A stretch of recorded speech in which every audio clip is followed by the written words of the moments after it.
lewat pengorbanan Kristus itu. Itu yang tidak boleh. Kita boleh menghadapi badai, menghadapi apapun, bahkan nyawa yang terancam. Tapi kita tidak boleh lupakan ini. Amin. Jadi perlu dipahami kata egeiro, bangkit, memang menjadi kendala. Ketika saudara-saudara kita salah memahami, menjadi kendala juga dalam pemberitaan Yesus. Ya, yang suka disalah mengerti. Karena kata egeiro, bangkit dari kematian, egeiro eknekros, yang mati dan bangkit di sana adalah kemanusiaannya, insanianya.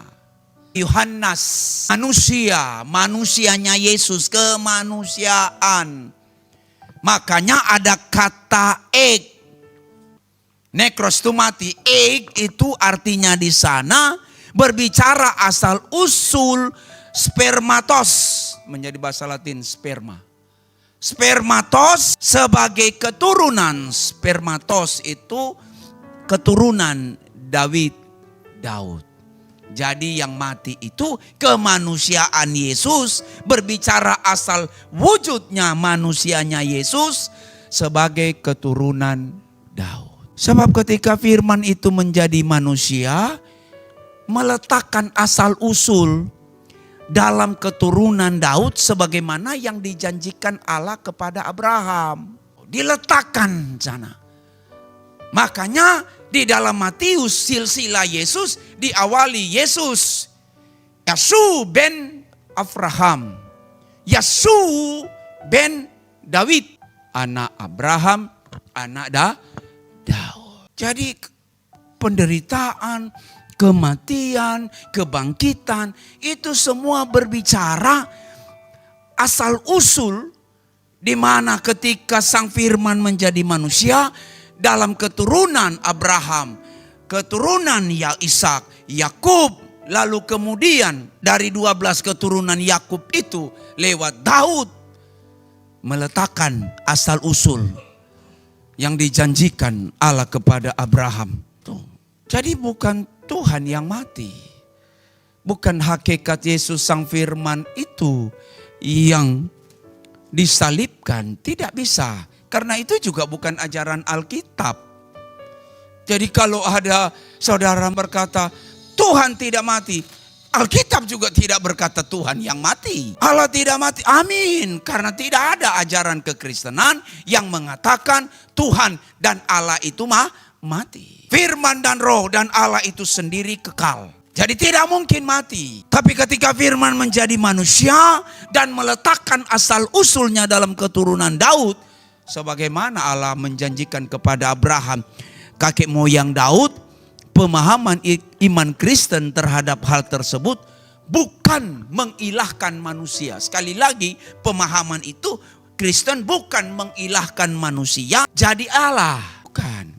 Karena kodrat kemanusiaan Yesus tidak mengabsorpsi, tidak menyerap keilahiannya sebagai firman Allah. Demikian juga kodrat keilahian Yesus tidak membatalkan kemanusiaannya Yesus. Supaya jelas. Jadi tidak ada silsilah keturunan itu hanya berlaku bagi manusia.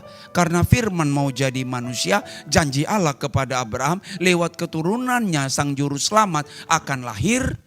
Disitulah dipakai untuk melahirkan Kristus sebagai keturunan Daud.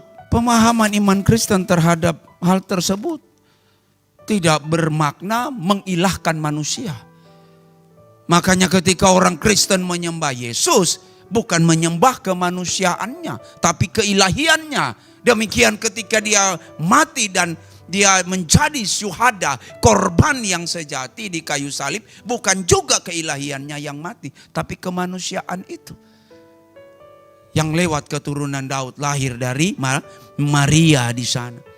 Itu sebabnya kodrat kemanusiaan Yesus tidak mengabsorpsi, tidak menyerap keilahiannya. Artinya kemudian firman menjadi manusia bukan berarti keilahian hilang, tinggal manusia.